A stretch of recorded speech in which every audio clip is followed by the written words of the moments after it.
عن عائشة رضي الله عنها أن رسول الله صلى الله عليه وسلم قال: من مات وعليه صيام صام عنه وليه متفق عليه।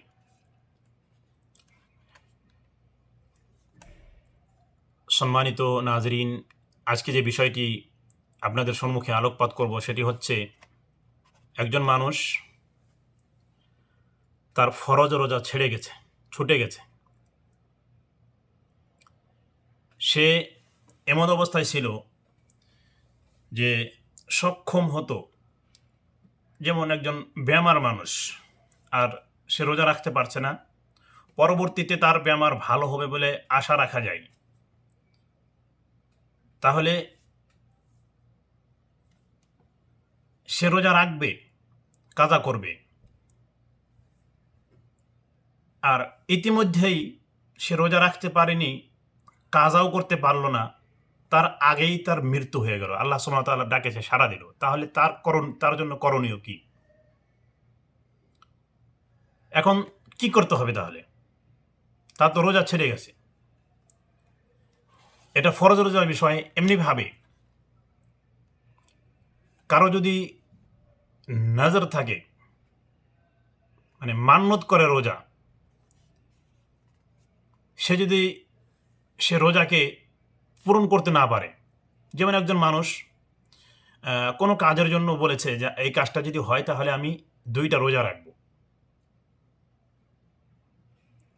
এমন যদি কেউ নিয়ত করে থাকে, মান্যত করে থাকে, তাহলে এই রোজার রাখতে পারলো না, তার আগে সে মৃত্যুবরণ করলো, এই রোজাকে তার আত্মীয় স্বজন রাখতে হবে।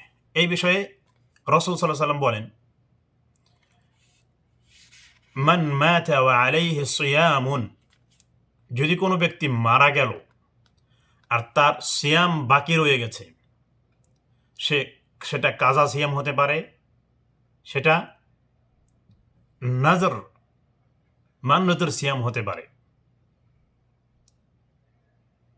যদি এমন সিয়াম হয়, রোজা হয়, সাম আনহু ওয়ালিয়ুহু, তার ওলির পক্ষ থেকে, যে মানুষটি মৃত্যুবরণ করেছে তার যে নিকটবর্তী রয়েছে, যেমন বেটা বেটি, যারা তার ওয়ালি, যাদেরকে ছেড়ে গেছে, নিকটবর্তীর যারা, সেই মানুষগুলো তার রোজা পূর্ণ করে দেবে। মান মাতা ওয়া আলাইহি সিয়ামুন সামা আনহু ওয়ালিয়ুহু, যে ব্যক্তি মৃত্যুবরণ করেছে আর তার সিয়াম বাকি থেকে গেছে, সে কাজা করতে পারেনি বা নজর মেনেছিল, নজর পূর্ণ করতে পারেনি, নজরের রোজা যে বাকি ছিল রোজাটা রাখতে পারেনি, তার আগেই সে আল্লাহর ডাকে সাড়া দিয়েছে, তাহলে তার ওয়ালি, তার নিকটবর্তী যে থাকবে, তাকে তার রোজা পূর্ণ করতে হবে, সে রোজা রেখে দিবে, তাই তার রোজা সম্পূর্ণ হয়ে যাবে।